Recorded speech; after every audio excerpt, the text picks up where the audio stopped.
This is a really tiny Dutch oven.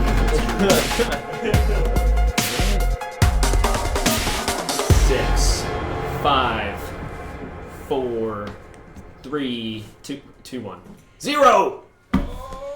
Welcome to the Boss Room. Brand new episode. We've got new people with us. We've got a really special, kind of different show today. Hashtag made with Unreal. Yep. You see the little hashtag up there in the corner? I'm Rohan Rivas with Cliff.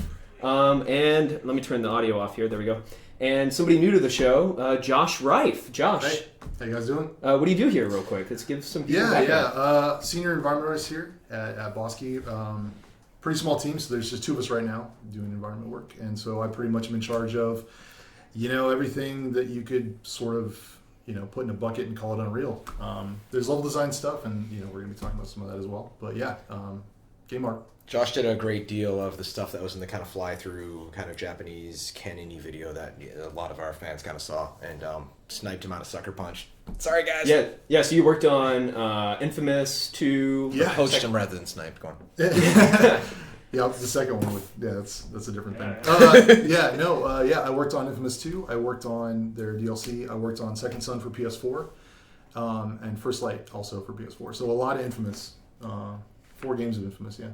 Cool. Yes. Yeah. So we have a crazy show. We're going to take a look at our QA process here in a fun video that I did, but also we're gonna tap into some other departments here at the studio and get some insight on how they use Unreal. Scott Jordan's he's our lead level designer. Tramel's gonna come in and he's gonna speak about some stuff, and then also we've got Matt Fishman. One of our gameplay programmers is going to offer some of his insight into Unreal. So we want to thank our friends over at Epic. Thanks, guys. I think you're hosting it on your Twitch stream. They are. I double-checked. Cool. So we appreciate it. And we're happy to kind of open the doors and talk about our experience with Unreal Engine 4. But before we really get into it, and you're going to do a demo later of the, what is it called, material blending? Yeah, material blending, yeah. Cool. Before we get into that, we're going to talk about some of the stuff that's happened in the game industry, because we're gamers too.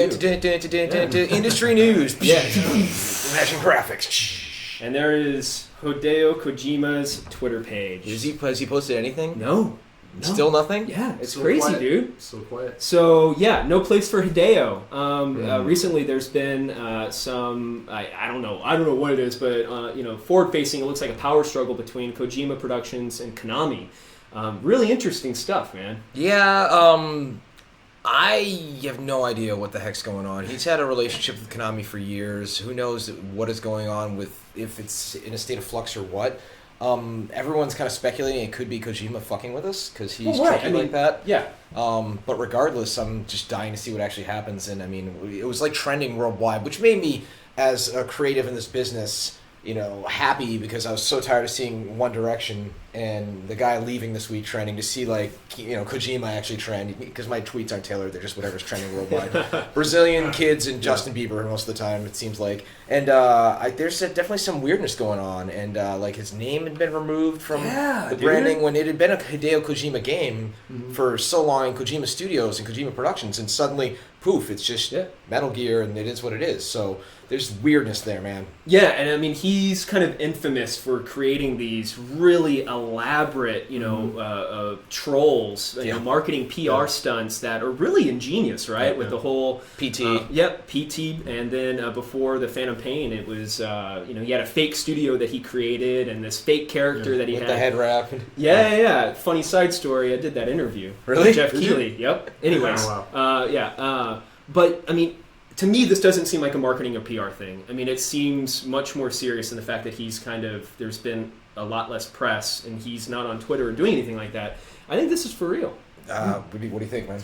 I mean, I don't really, this is the kind of thing where it's hype, I guess. And I kind of expected that something like this would happen. So it's kind of like, well, I guess I'll believe it when I see it, when it's actually concrete. Yeah, that's true. I mean, when there's like a firm press release. If things were to go south in that manner, I'm curious who owns the Metal Gear property. I think it's Konami, man. It probably, considering that's been around for a while in Konami, it probably is Konami. So that's an interesting thing that, for him as a creative, if hypothetically that he were to part ways, to have put 20 plus years of your blood, sweat, and tears into something that someone else owns, it's like, You know, Yeah. if he gets to the point where, you know, if he were to break off hypothetically and do his own studio, you know, I would hope he and the studio would own the property that they're building. And I think he has enough of a huge following that he's twice as many fucking followers as I do. Good for him. That his fans will follow him into whatever he does. He has that kind of clout and that kind of persona. You see him at Comic-Con, and just swarms of people dressed as Snake and in cardboard boxes attacking him. Yeah, so Hideo, if you're watching this, which you're probably not, do Snatcher. Do a new Snatcher. Police Knots. Who owns those? Right? I don't know, but... See, you're the same person who's tweeting me on Gears of War or on Twitter about making Gears of War. That's a good point. Make a new world, dude. Make a new world. One that you and the studio own. If you're doing your own thing, who the fuck knows? So, good luck, Mr. Kojima. As long, you know what, though, as long as he's making something, it's going to be cool. And, and you know, it's going to be of quality. So that's really it. One of these days, we'll karaoke. I'll record that. That'll be a day. So another crazy thing that happened was Nintendo is going mobile. You know, this is rumored for a long time, and a lot of people were like, why doesn't Nintendo take the jump? This is something that they need to do financially. This is, you know, whatever it is, they finally did it. Yeah, I mean, it's one of those things, even if they don't, like, they could make decent games on mobile, but as a way of introducing the phone and tablet generation of kids to their world of fantastic characters and experience, it's almost like, I hate to use the term because it's terrible, but like a gateway drug, you know, to kind of get them in, hey, here's Mario, here's Yoshi, here's all this. You like the tab experience? Try the deeper experience on the Wii U and whatever their rumored upcoming console is. I mean, you can't ignore that space, especially when you're dealing with family-friendly properties, right? No, exactly. I mean, you have, you know, I have a little girl, I have a little boy. Yeah. The landscape has changed for what kids play, you know, and young kids are given a tablet or a phone to play games, not a portable system, right? You don't give a kid a Vita digital pacifier, under 5, right? Yeah, and I think it makes perfect sense. I mean, to me, this is a no-brainer for Nintendo. Yep. You know, this is kind of their space anyway. You know, and I'm kind of surprised it took as long as it did to even. I think a lot of people are. Absolutely. They just think I think Nintendo will be smart enough, depending on how this partner is. I haven't seen their work, but to not do spend money to make Mario jump higher bullshit. I have a feeling they're gonna. I mean, I have a feeling they're gonna monetize in a good way. My gut is saying I have enough faith. Please don't let me down. But I'd like to see mobile Mario games. Yeah, totally. I was actually I would play them now. You know, if they even just had like the most simple thing out there. I mean, I think we've all. I know I've gone and just tried it. Is there an emulator out there? Is there anything? Is there a ripoff of Mario that I can download right? I don't care if it's. I saw one called Todd's Adventure, and it was just Toad, but they took off the A and they're selling it as a game on Android. I mean, that's when I shut off my phone, but still, I kind of want something like that. Still felt dirty. So the floodgates are going to open. Who knows how they're going to monetize the stuff? But I think it's the reception. It can go either way. It's polarizing. But I mean, what Nintendo they're tricky with how they kind of integrate things. So I mean, what they could wind up doing is having things in the mobile games that affect the console. Back and forth, having them speaking. There's the possibilities here for all that fun Nintendo hardware and software interaction are pretty endless. So I think it could be cool. I'll say this too, like one thing Nintendo always does really well is whatever they put out is really, really polished. And so, I don't know, it makes me confident. I think if they go this route and they start putting games out on mobile, like you're not just going to see, this kind of bare bones version of a game. I think that they're really going to go forward with it. Quality stuff. Whereas, a lot of mobile games feel kind of phoned in and they feel like they're Vegas trying to take money out of your pocket. Yeah, that doesn't feel like Nintendo to me. I mean, to me, Nintendo's never felt cheap or kind of... when I play a Nintendo game, I feel like I got a good game. I feel like I got a good game for my money. I feel rewarded. When I play certain mobile games, I feel kind of dirty. Like, okay, I don't know why I spent money on this. It'll be a more positive experience. Yeah, Steve85 UK in the chat is like Super Paper Mario. And I think like the Paper Mario games, like all that stuff, perfectly suited. Yep. For a tablet, for a phone, stuff that you can like tap, exactly. Yeah, no, that's a great point, man. I totally agree. Die Hard, So, moving on here real quick. Not game related, but I grew up watching the X-Files, and they're doing 6 episodes. Fox are bringing the cast back together. Yep, that is freaking awesome. Well, here's what's really weird about the way the zeitgeist for myself and pop culture goes. Personally, I enjoyed the X-Files. I wasn't diehard, but it's one of those things. Like in the '90s, everyone watched it. Everyone nerdy at least, and it's I'm watching Californication right now at home, but I just finished The Fall. So it's here you have the slightly older Dave Duchovny, you got Gillian Anderson. They both have aged well, and coming back together I think is going to be really fucking cool. Yeah, I mean, I Yeah. think that they could do a lot of fun stuff with it, with the fiction. Yeah, and I mean, they're in the same universe. It's the same show. It's not like they built a show that's like, oh, let's get them back together. It'll have that X-Files thing. It's the same thing. It's the same universe. Yeah, I mean, and are they going to acknowledge that they've aged? Like maybe who knows? It could go anywhere, and I think Yeah. Who's the creator? Was it Chris Carter? Chris Carter. Yeah. Is he involved? Yeah, he is. I think. Okay, I hope so. That was kind of scary there. From Michael Bay. No, yeah. And I don't know about you, but every M. time Night Shyamalan's Yeah. X-Files Oh, on God. Fox. Oh god, they were the aliens the whole time. I hope it's like I don't like a lot of regular network TV these days. I know I sound like a snob. We're TV geeks. We geek Yeah. out about stuff, but I try to watch like Sleepy Hollow on Fox, and it's like a little animated shit in the corner, and it's the same surgical TV breaks where it goes to commercial and it tries to build a crescendo every 10 minutes. I'm just like, it just feels cheesy compared to like a lot of the Showtime and AMC content that comes out. Yeah, absolutely. So Hopefully they do well. Yeah, totally. And I think keeping it 6 episodes, it's like, let's not try to make this something super long. Let's do it. Let's have a finite number of episodes. Yeah, well, Let's much tell the like a story. True Detective or something like Yeah, that. Like that's perfect. Or the Jinx. This made my whole year. Like honestly, when I read this, I was like, no way, really? Is this really a thing? Don't Yeah. screw with me. Yeah, and going to So 6 that- episodes, I think that shows me that they have a vision and Yep. they want to keep it locked and contained within that vision. And who knows? They could, if it does well, they could, green light another 6 Yeah. later. Yeah. They're doing the safe route, which I get and respect. But yeah, I'll watch the hell out of it. Cool. All right, so we're gonna go ahead and jump right into some of this UE4 stuff. So Scott Jordan, our lead level designer here, is going to give us some of his thoughts about using Unreal Engine 4 from a level design standpoint. So let's take a look.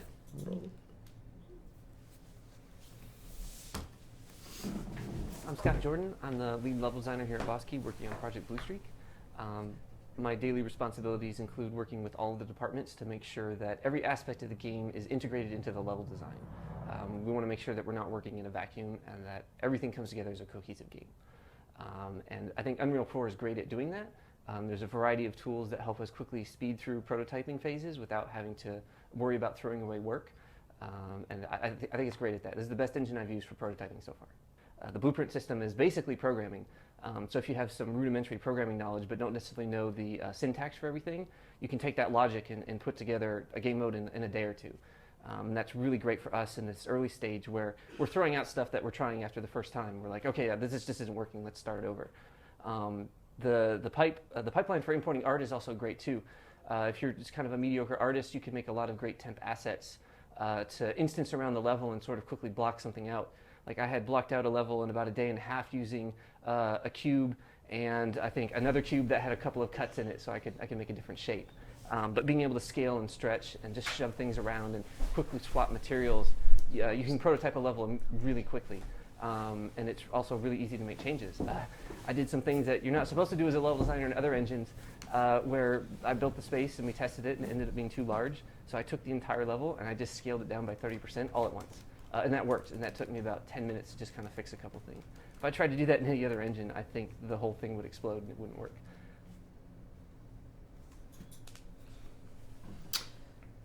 Yeah, so Scott had some really cool things to say about Unreal. That guy is just super talented, man. Yeah, he's great. Mm-hmm. Yeah. So we're going to go ahead and jump into some questions that we've received from the community. You know, we asked earlier this week about UE4 themed questions. So yeah, we'll just jump right into it. So from Twitter, Chuck Waltz asks, he's curious about the team's general workflow before importing to UE4. Basically, where did we start with the game before we had an engine, and how is that imported? Yeah, okay. Well, Cliff, do you want to talk about Well, before I the mean, engine? we evaluated several engines, but honestly, business-wise, and I've mentioned before, we'd always kind of hope to use UE4, but you never really want to kind of be like, okay, sure, that we're definitely doing this. It's the same thing with real estate. If you're buying a house, you never say, this is the house I'm getting, because then you're held over a barrel business-wise. So, I mean, it's entirely possible to create lots and lots of assets in various departments from, chunks of environmental architecture to materials to characters. Special effects are a lot harder to do because basically you would have to bake them in something else, then import them into whatever engine you use. But there's a decent amount of content that was being worked on before the engine was locked down. But when we really started prototyping, we did start hitting the ground running with UE4, and that was mid-negotiation when Ardian and the lawyers and myself were going back and forth with Epic, which came in a little bit hot, made us a little bit nervous and sweaty, but we came to terms on that, thankfully. My heart of hearts, I always wanted to use it. It was just a matter of, they're my friends. We set up a good deal. Business is business, and so it's a great engine. And the ability for the guys right now, like, Scott, for example, he's been prototyping what our main game type is going to be in the game. You start off kind of a TDM, you pick up weapons, learn how to fight everybody else, play as the different roles that are in the game. But what is it? We're not going to just clone CTF. We're not just going to do 3 control points, get point A, point B, point C. It's like, the game type of a MOBA didn't really exist before the mod for Warcraft 3 made 3 lanes and towers and minions and all that. So what's our deep game mode that we can assume 5-on-5 are going to be there from the get-go and through the entire match and play, as opposed to the revolving door of traditional team deathmatch? UE4 has made it really, really easy to iterate on that, as far as like getting blueprints up together, dynamic areas in the map that change depending on the status of the level and depending on the status of who's winning, and that's turned around really, really quickly. And I think we have a milestone coming up, and the difference between the current milestone and the one we had 6 to 8 weeks ago is going to be pretty drastic. Yeah. It's funny you mentioned that, because when we were doing that demo, we would come in and they'd be like, oh yeah, we think we're going to use Unreal, we think, and the demo is like, it's not done, but it's getting to the point where it's like, if we don't use this, then I don't know what we're going to do exactly. Dump out, and I guess I hope we got more time or money or something. I don't know, but Unreal's great. I mean, to the question at hand, the workflow is basically, because we're small, everybody kind of has to push the ball along themselves. So it's not like we can wait on tech to come up to speed, or we can wait on a render feature, or we can wait on any of these things. It's more like Unreal's great because if you need something, you can kind of build it yourself. So if you need a material set, if you need a material library like we have, if you need it's buffet style. Get it your damn self. There's a free marketing line. yeah. So it's kind of cool. I mean, you can it basically makes you self-sufficient, and that's a rare thing, I think. I mean, Dan, the designer I'm working with in the project in my office, like the amount of things that he's able to tune himself without digging into code is actually really, really exciting and promising. And, animations being able to get hooked up without a lot of programmer involvement. Yep. Audio is working through a couple issues with it, but generally speaking, they'll be at the point where they can real-time edit the mix of the game. Tim Sweeney realized this many, many years ago, to empower creatives to do what they do best. And it doesn't mean programmers are going to go away. There's still tons of code to be done on the project. But, do whatever it takes to, let a person fish for themselves and get the stuff in, it's essentially the key. And what's great is you can, sorry to interrupt you. No. What's great is you can, you have that baseline feature set. You have the starting points to say, I want this feature, I need this lighting feature to make the world look correct. If we're doing physically based materials, I need these 4 things to sort of be implemented. And hey, they're right there in Unreal. You can go and there's a node for that. Oh, there's a function for that. I can just already get it rolling. And we got up and running with that really fast. Yeah, absolutely. So moving on, and we can get some quick responses to these, but Andre Elijah on Twitter asks, you guys willing to make marketplace submissions with cool materials, particles, blueprints, etc.? Is that in regards to Epic's marketplace, I'm assuming? I think it must be, yeah. Yeah. We actually haven't talked a lot about this. Yeah, I mean that's interesting. I mean, we're always a fan of having that kind of back and forth between the content we make in the communities, but when it comes to the stuff we put in the game, I think we kind of want a lot of it to be mostly exclusive to the game that we're building. There may be some things we put out there in the wild, as far as encouraging the mod community. It's actually, I'm probably going to go back and have a conversation with some folks about this after this. That's where my head went, is the mod community. I mean, depending on what this becomes, I can see down the road doing something like that. Right now, it's all. Yeah, I agree. Just keep it in house. Whatever. So this is a really great question, and this is from our subreddit. I have lice on our subreddit. Yeah. I'm itchy. Stop. Go. He or she says, a common complaint with UE4 is mouse latency. I haven't heard that, but a few people in the subreddit actually asked that specifically. Continuing, is that something that you've noticed and working to improve? I'm usually pretty good about this shit. I haven't noticed it, but thank you for the tip, because I'll go back and talk to Ardian about it. One of the things about Ardian, our COO, is he's very big on everything being responsive, high frame rate, et cetera, et cetera.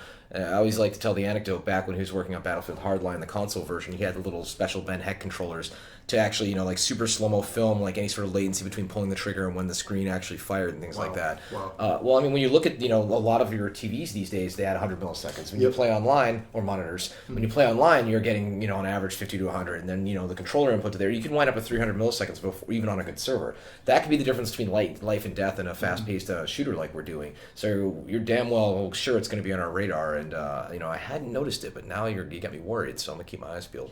So we'll just do one more real quick. Blind Rob on our subreddit asks, any plans for a replay or demo system? I know that we get that a lot, man. Let's just say we're in close communication with the talented folks over in Cary at Epic Games about this sort of feature, and I have a feeling games may need this, considering how the rise of esports has become a thing. Was that dodgy enough?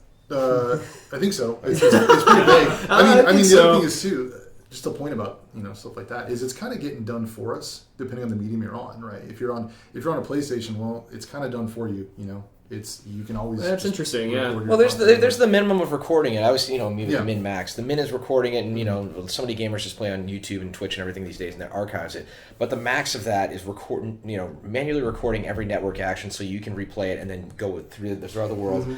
And that's huge for machinima and for totally. replays and for on-camera kind of moments and things like that. And just making mashups of almost like NFL's greatest hits, right? Yeah, that's the kind of thing that I would dream to have for this. You will definitely have all the recording stuff, right? But I want to have the amazing play, and then you can analyze it from every last possible angle. Where's his foot over the goal line? That's the level of sports geekiness you need to get to. All right, cool. So we're gonna go to the next thing here. We're gonna have to move on and keep this moving. So Aaron Jones is our QA guy here at the office, and he's got a fierce beard. He's great. And the other day, they were doing their QA sessions, play tests, and all that. And this really fun story kind of emerged out of it, and I wanted to try to capture it. So we're gonna take a look at the QA process here at Boss Key. So let's watch. I'm Aaron Jones. I'm the QA lead at Boss Key, responsible for quality, bashing my head against the wall, and making other people bash their heads against the wall. We have a play test about 2 o'clock. We have everyone sign up on the whiteboard since we only have so many slots that can play at a time, and we have more people here than can play the game at the same time. So they sign up on the whiteboard. I get the server ready, check in with everyone, make sure whatever they want to check for the playtest is actually in, put the build together, select the maps, and then kind of bullhorn it out to everyone. The server is now up. Thank you for your cooperation. Not everyone's gonna watch their email all day, so there's no point in, excuse me, can you please join the playtest too? No, just turn it on, announce to everyone, robotic-like, and then everyone joined it. Playtest up for group 3.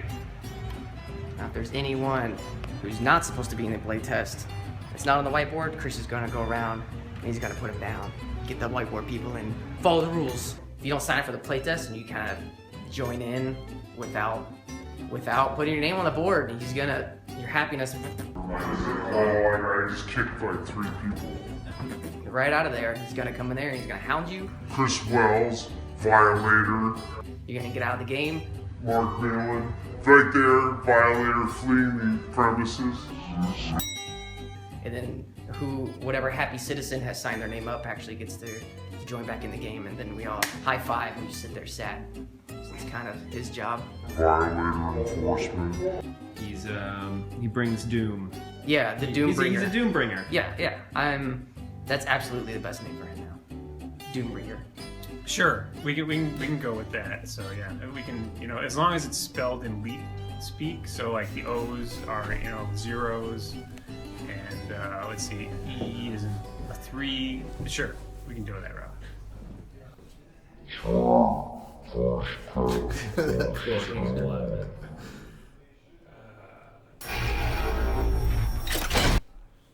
So I just want to give a shout out to Chris Milkey. He's in the corner over there. Over there. Chris is such a great sport. He's the technical director on our live streams, and I don't know. It always just ends up being you, man. I love you. My mother's gonna be really proud of the new name that you've given me. That I can write her back, and she'll be like, "Who it?" So like, Chris, what's with the studio? They don't seem to like you there. Are you that much of an asshole? That's the one thing that I really like about working here is like everyone has a great sense of humor, and I think having a great sense of humor, a self-deprecating sense of humor, goes a long way. So I'm glad you exist, because without you, we wouldn't have any footage. I wouldn't have any material. Yeah, right. See, so you're his muse. That's the ironic thing about that. So it's kind of funny because it's around here we have a pretty good sense of humor, and people are fleeing the premises on a regular basis, sometimes in laughter. So. Well, you can't force that stuff. It's no. You and Trammell, you guys are my star players here. Love you guys. So yeah, that is actually how the QA process is going right now, which is really cool. I mean, we do divide it up into teams. Yeah, I had noticed I was actually on the road for like PAX or GDC or that train wreck of a week and a half, and I was like, there's some confusion about the playtest, and I was like, corralling people to like stop working. Like, you can't send an email and say the server's up. You can't assume people are checking email or they have that annoying notification up. Mm-hmm. So I messaged Aaron. I'm like, dude, just fuck it. Go to Amazon and buy a goddamn bullhorn. And then we had to create a system. It's like, okay, and half the time you can't tell what he's saying. It sounds like you're at the Burger King drive-thru, like. And so then, just you hear that, session 1, the first set of players, and then when the session's over, there's a little siren, because most of those bullhorns have the siren, and it goes, whoop whoop. Like, so pull over that ass, too fat, whoop whoop, and the session's over, and it works. It does, and even if you got your headphones on, you still hear it. That's the big kicker for me. Yeah, I got music going super loud if I'm in the zone, right, and then it just comes on. Well, he's in the same office as you, so you definitely hear the bull. Well, I walked in the office. I walked in the office today, and he did the siren like right at my torso level, right as I walked in. It was perfect timing. We're considering an air horn like at the hockey games. That'd be better. But yeah, I thought it was really cool, how everything was organized here, and it's still a small company, so it was just a fun little story that I wanted to tell. So now to focus it in, let's get serious. Let's get into some what is it called, material blending. Okay, let's do material. We're gonna look at our program monitor here, and so this is the area that we used for our teaser. It's from a multiplayer map. And this is you. This is you actually in Unreal Engine 4. Yeah. So this is just a demo we put together. Like you said, we showed on YouTube the pre-alpha, and really what this shows is sort of a process for building materials up. We start with a library that we create, and we can layer these libraries together to make sort of a painted complete asset, right? So you'll start with something very basic like the wood here, right? And Trammell comes in and he says, "Hey man, we should make these red paint." And as an artist, you say, "Okay, how do I make that look interesting without sort of breaking the existing visuals that we have going on, or whatever, or getting away from what we want, or re-import an entirely new material?" Yeah, exactly. So it's flexible, right? Because we can have a stack of materials, and the shaders that we built for this, you can just kind of layer stuff on top of each other. So I see here, you guys are doing, what is that? The fabric? Is it fabric? Yeah. Or? So what this is actually doing is it's blending between 3 materials right now. So what I just did right there, that's kind of this dirt grime stuff, and then the base channel is like just flat fabric, right? Just a flat fabric on the normal map. And then that other stuff is kind of like imperfections, wrinkles, folds, things like that. And the shaders are basically, this is all using one parent shader. This entire scene's using one shader. And what you do is you just make instances of that shader, and you plug the materials where you need them, and you can just paint away. So it's kind of a dream in that case. I mean, this is pretty much how I did everything at my last on my last games as well. Wow. And there was a question I saw, I don't know if it was on Twitter or something, but somebody was asking, is it custom baked objects? Is it tiling textures with some more flexibility? It's definitely tiling textures with more flexibility for the most part. There's going to be exceptions, like that little statue of that lion right there. So much to it where you just make the world look lived in, or totally. Make it organic instead of the tiling textures, right? And that's why it's really helpful to have something like this, because you can do that on the fly. I don't have to go back into an asset file. I don't have to go back into whatever package I'm using and re-export and kick it back out to Unreal. It's just right here. So it makes it really, really quick and easy. At the bottom there, we're showing the same effect with some sand on the wood. Oh, whoa. So we use height maps to blend in between things, so I can actually get things like sand coming into cracks of wood or stone or whatever. And then the last thing, I just canceled autosave. I finally turned to 30 seconds, thank God. It was at 10 seconds, driving me crazy. So the last thing I'm going to show you in a second, come on me, is wetness. So we do have a thing on our shaders that, if it had just rained, for example, we could paint wetness on. And it's next gen when there's puddles. yeah, that's what I'm saying. Yeah, there's nothing that can't be fixed with puddles. We did a demo early on, and Trammell walked in my office and said, "Dude, it's a Grand Canyon. It's not supposed to be wet." And I was crestfallen because I had just started and I was wanting to do a good job, right? And I was like, "Oh shit! If I can't make puddles, what am I?" There's some water in the Grand Canyon. Yeah, we'll make it work. So anyway, so the water's too dark, whatever. The shaders allow for doing things like lightening it up. Cool. And does things like enhance the screen space reflections. It just kind of gets it all ooey gooey and mixed together and feel just more realistic. Yeah, that's cool. That's crazy. Chris, can we go to 2 real quick? It's a funny thing whenever we show some of the more technical behind the scenes things, the folks eat it up. Because the initial instinct is, no, we want us talking about games and just being ourselves, and yeah, you want that, but then when you start really getting to process, people are like, oh my god, that's great! Like, it's great to show that stuff. Yeah, absolutely. Real quick, I hate to gloss over the questions from the chat. I think questions from chat are great, Absolutely, and I don't like to save them always. So Deadpin S asks a question. He says, for an artist's workflow, when would you use this versus something like Substance for a lot of the grind and variation? Mm-hmm. Yeah, the difference really right now is speed. So we want to establish a library of materials that we can use across a lot of stuff, and that's primarily just to to get content and that we can all look at, a foundation of our content.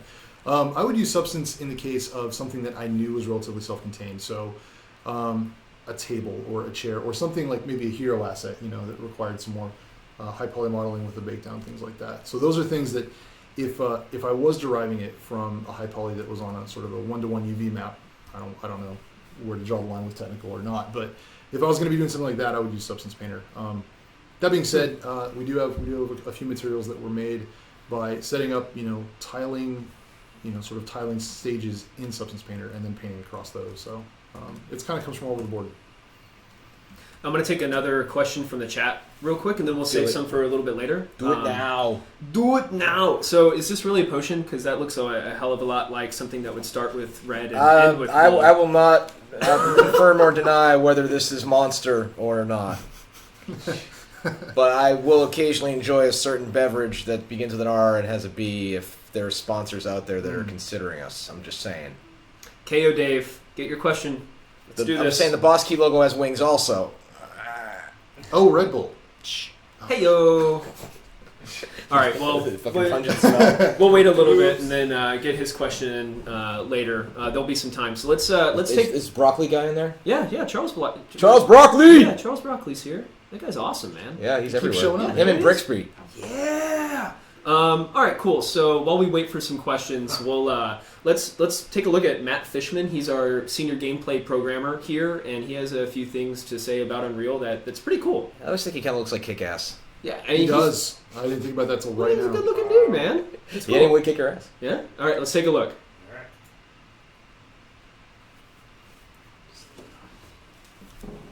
Matt Fishman here, gameplay programmer at Boss Key. As a gameplay programmer, one of the most important things I do is called prototyping. And during the first 6 months to a year of development, we call that pre-production. We tend to do a lot of rapid prototyping of ideas to try to get them into the game as fast as possible. The idea is that the more prototypes you do, the more iterations you do, the more ideas you can try out in the game, and the better the game ends up being. And so one of the key factors in iterating quickly that Unreal Engine provides is called hot reload. What that means is while the engine is running, the editor is up, it's loaded, I can go into Visual Studio here, I can type a bunch of code or whatever, make my changes, and then go back here, and then there's this like nifty compile button right at the top, and you click that, and it will load your changes into the game automatically, and without having to pause your work really rapidly, you can test those changes out in the game, find out if it's cool, find out if it's not cool, and go from there. This feature specifically is really good. A lot of tech I've worked with in the past doesn't even have this at all, and so you have to rebuild the editor entirely for every change you make. It can take 15 minutes, 20 minutes to get even a simple code change tested out. With this, it's 30 seconds. And that's a huge, huge difference because you can iterate 10, 15, 20 times a day, 30 times a day. As fast as you can work, you can get ideas into the game, whereas with older technology or stuff like that, it can be 1 or 2 times a day, and it just slows development way down. Black. And we're back. Did I see fuck yeah equals yes? I think it was just like... It's math, dude. It's That's algorithms. absolutely. Algorithms. Constants and variables. No, Matt's great. I mean, all those guys back there. I mean, it's right over my head. I mean, it's really incredible what they're doing, and they're doing it so fast. They're all, the whole team I'm so proud of, but Matt in particular did this a couple weeks ago. I came in his office and pitched a variation of something with a certain weapon to have a weapon that can do some mobility, but attacking and things like that as well at the same time. And it came in the playtest yesterday, and that was the reason I was tweeting, like, just had the best sweaty palm playtest. And someone said mom spaghetti, which I was like, you can't say palms are sweaty. It's like, who are you going to call it? You can't. Is say that what that anymore. was? I didn't quite. Yeah, it's from Lose Yourself. I palms played that are for the sweaty. first time today. I played that change you're talking about the first time today, and immediately just I walked over to Josh's desk and I was like, hey, this is the coolest thing ever. Yeah. Like this, we need more of this. Yeah, you just need to balance it. Whenever we implement new features, new weapons, new mobility, it's always like super OP, and then we kind of massage it back down. And then they ruin it and make it suck, and then I gotta beat it to make it better. Foam bats for everybody. Cool. So, guys, ask your questions. We want to make sure we try to get to everyone in the chat. I'm going to go back a little bit to some people who tried to get their questions in earlier before the video. So, KO Dave asks, now that Unreal Engine is free, is it a good way to try my hand at making a video game, considering I've never tried it before? I mean, that's...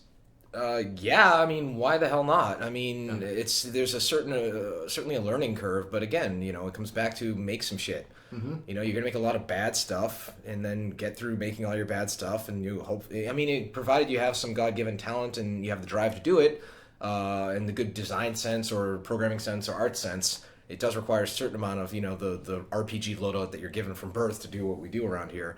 But yeah, I mean, there's no reason to not try. I mean, your average person do your day job, but at night work your butt off and make some stuff. That's often how it happens. And one of the best things too is Unreal has just on the library, on the Learning Center, they just have a plethora of stuff you can dive into and sort of unpack yourself and see how did the guys at Epic make this, or how did this guy in the marketplace, how did he build this entire level? Especially with asset stores and all of that, like more than ever. Like, where was this shit when I was 17? Come on. Yeah.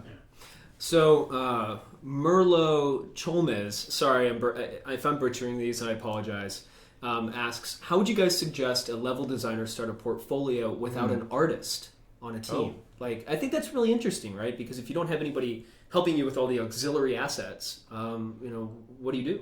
I think, considering especially if you were to use UE4, existing games, looking what they're doing with Unreal Tournament, that's a good point. I would focus on a layout of an arena with basic visuals, because there will level designers that have some visual ability are always better than one that have none, right? We have a hunter who is able to do layout as well as visuals, and that's so useful. So he can build his own damn map and do the visuals. But if you don't, I would show off strength in game design, where you make a map and using the scripting tools that are in UE4, make a new game type. Like make for Unreal Tournament, the new version that they're doing, whatever mod could become the next MOBA or whatever new game type nobody saw coming, right? Like, and that's where, and then you'll attract.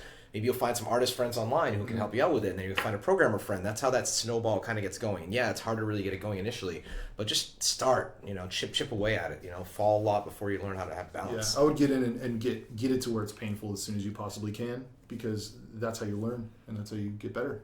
It's the only way. Surround yourself with people better than you too.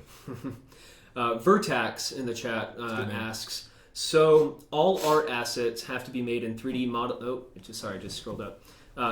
So all art assets have to be made in a 3D modeling program like Rocks or something, or is there some of this in UE4? Like, do you have to go outside of UE4 to create 3D models, or can you do that? Oh, I see. Yeah, no, you have to go outside of UE4. I mean, UE4 is an engine, and sort of you can think of the engine as where everything comes together. The assets that you put in the engine are made from external sources, whatever 3D package you want to use or are proficient with or whatever. There's a ton of them out there. I mean, in our case, one cool thing about the studio is we're kind of creating from wherever the artists want to. So, there's probably 24 programs that we use in Congress on any given day, depending on what you're doing. So ZBrush, Maya, Max, all the way down to the This is your department, man. Some studios force it, like we all only use this I one. was talking to my buddy that's interesting. at an unnamed studio. I won't say where he works. Well played. But he basically is forced to do these workarounds that you could cut out. Essentially, you could turn an 8-hour day into a half an hour day. But it's licensing and it's whatever. So they're like, nope, you must use this. You cannot use this. Studio package deal for whatever. Yeah, and I mean that's one really cool thing about here. I was going to say it's kind of a rare thing that you can just kind of say, hey, here's exactly what I need. I did that just today. I said I need this thing, and by next week I'll probably have it. It was green M&Ms. Yeah, this guy's a rock star over He here. is, man. High maintenance. No, but that's good though. I mean, you want the tools to get the job done the best you can, and it's good that we're doing that, right? Yeah, Yeah, it's awesome. Yep. Yeah, when it comes to UE4, I mean, if you're building actual geometry in the environments, it's relatively simple, low poly kind of shell that later, someone would come in and put visuals over and lighting and whatnot. Yep. So easily baffled in the chat has a good question. I think this is more responding to QA and stuff. How do you guys get useful feedback? How do you get past just the it's fun? I mean, I wouldn't say it's easy to get to the point where it's fun, because that in and of itself is an art form. And that's something I personally have been pretty good at over the years. My biggest thing, and I go back to, you can make the 30 seconds fun or even the 30 minutes fun, is the long-term goal. It's going to keep you coming back to the game for 30 months. And that's the thing that, we're sweating right now as far as, okay, let's do good free-to-play, but let's do it as a service. Let's do it as something people enjoy, that people want tattoos of. How do you give it that sense of longevity? And even one of the simplest things about the main game type we're doing is we want the end of the 15 to 20-minute game session to be somewhat, if not drastically different from the beginning. Yeah. So every time you start over, that little feedback loop of how the game plays out, it builds to crescendo. That's one of the things I do love about MOBAs, as much as I'm not making this into a MOBA. And then from there, how what are the long-term progression, skill trees, easy to learn, lifetime to master, all that stuff, right? Yeah, I think everyone here is brutally honest, and if people are having fun or not having fun with something that's in the game, I mean, it's up to us to let each other know. The right? biggest thing that I'm aware of right now, and I keep an eye on within the studio, working with designers and programmers and whatnot, and I had this with a conversation with a design candidate today, is understanding the difference between, if you're changing something, is this better or is it just different? Right? And that's the big question when you're building a game to ask yourself, because sometimes that's just as valid of an idea, but it's just different. The previous idea was just as good in the implementation, and you only have so many cycles and so many hours to implement the stuff you're putting in the game. Sorry, Vertax is like, thank you for pronouncing my name correctly. I'm like, yes. No problem, Voltron. Wah, wah, wah. There was another good question here. So let me look at what you guys have, and let's take a look at Trammell and his impressions from Unreal, and then we'll come back, take a few more questions, and then a special announcement. Wouldn't be Bosky without Trammell.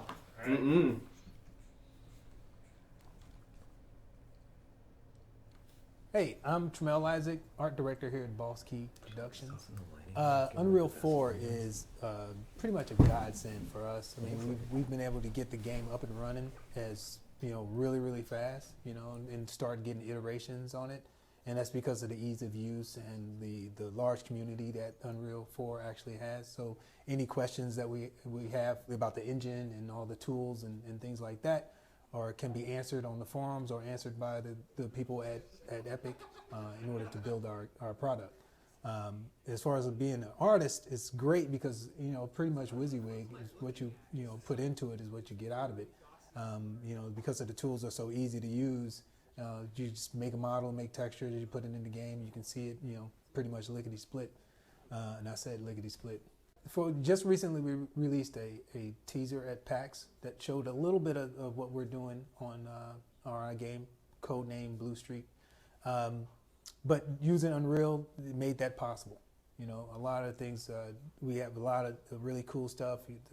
The PBR, physically based rendering in Unreal 4 allowed us to make some more realistic looking environments, and that's what we're going for here at Boss Key. So, just using that engine and using it to the best of its ability allowed us to kind of put on the screen exactly what we're trying to give the customer. So, obviously there's it's just a teaser and there's a lot of work to do on the back end, but right now I think it's getting to the point where we actually we set a visual bar, and that's all possible due to Unreal 4. So Trammell is here in spirit. In that video, he's wearing a bow tie today, which is I've never seen him in a bow tie. I'm just impressed. He's switching the style up. I know. Normally it's traditional, right? It's clip-on. I didn't. Is it really a clip-on? I'm waiting for him to come in with an ascot. No, I'm just kidding. Hey Trammell, are you out there? Can you come in here real quick? Can you settle the debate? Is that bow tie clip-on? Not really clip on. Why don't you come here, man? Is it Velcro? What are you doing? What you call it? It's got Well, like- come on. It's called low budge. Is that low budge? It's not like not legit bow tie. But it's not like the fucking with the wings that you clip on old school. Why don't you like, come stand near Josh real quick and Baby, let everybody see how Yeah, let's see good it. you look here. Yeah, Look at this. Here. Look at that. I'm expecting it to spin. Yeah. It's very gentlemanly. That hat. All There right. you go. All right. All right. I'm actually Let's see I it. want to I'm know how. actually doing work. Oh! Yeah, our environment, our productivity is down 50% right now. So. Yeah, nothing is happening. Yeah. So No Grand Canyons anymore. We love There's our actually Trammell. there's a good question in there Yep. about Steve 85 UK. A question: how do you deal with getting rid of stuff you've worked on? I just had a project canceled today that we worked 2 months on. It did suck though. So I guess you're saying the project sucked, which is good. Well, for getting rid of it, not for you because you want to make something cool. But how do you deal with it? I mean, is this? I imagine it's kind of getting over putting your blood, sweat, and tears into something and realize it's a skill that you're gonna have to get used to.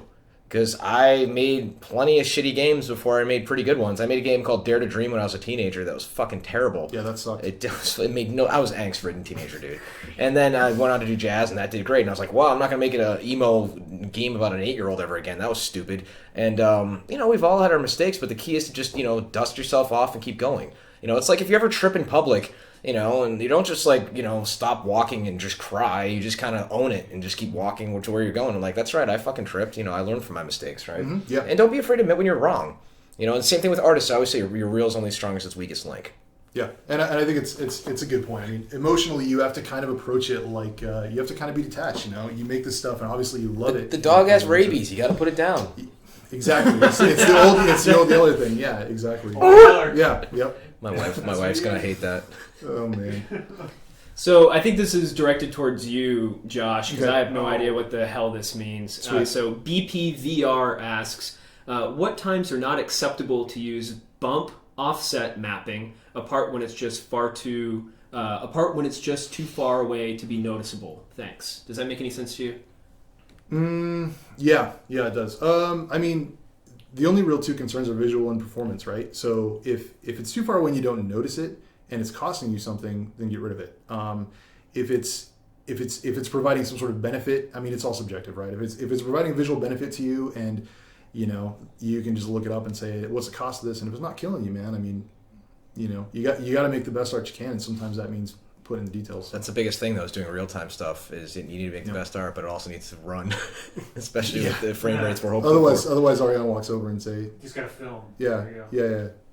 yeah. All right, with that, I think it's kind of calmed down in here. So, people are starting to take off. So, guys, that's it. Thanks for joining us for our Unreal kind of expose for the studio. Unreal Palooza! Yeah, and boom! We're doing internships. That is our special announcement. We have, Boss turnships? yeah, That's yeah. terrible. You guys are going way too far with the That's boss me. thing That's now. all me. That's we got to rebrand that. It's too far now. I'll It's assume way too far. responsibility for that. Boss turnships, no more. Could have called it a key party. Yes. No, wait, Keys no. to the kingdom. Yes. That's better, though. So that's on the website right now. Or junior key. Segue. Head over to bosskey.com. The post is up right now. You can submit, apply. We have 4 different internships. in We're the always areas- asked about the internships. Yep. Fine, you ask for it, you get it. Yep. So art, design, programming, and thank God, community. Or Yep. mini Rohan. Oh my God! I almost fell over. Although after today, we could use somebody to change the toilet paper rolls because we ran out and that was not cool. TP intern confirmed. Yep. Get more potions. Really awkward in the meeting, too. So Really awkward. You're welcome. what we're gonna do is the deadline is April 24th, and we're actually going to announce the 4 chosen interns live on our May 8th boss room. So Can't handle there we it. go.